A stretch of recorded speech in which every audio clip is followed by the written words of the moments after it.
Hi guys. The job is done. What I personally did was, let me show you first. It is now done. The metal, can we see it? Let me put some light on it. It's there. It's straight again.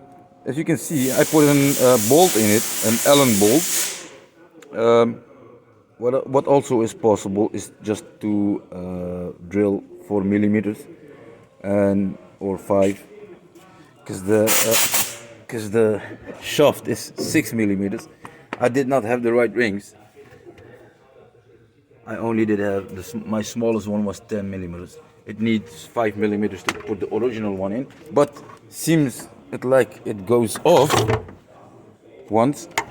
I just put a Allen bolt in it, like his big brother over there. I put a small one over there and some rings, and now it is done. I hope I helped you guys with this video so that you can do it yourself. Now it's okay, guys. I thank you as well for putting so much videos on YouTube and to help other guys.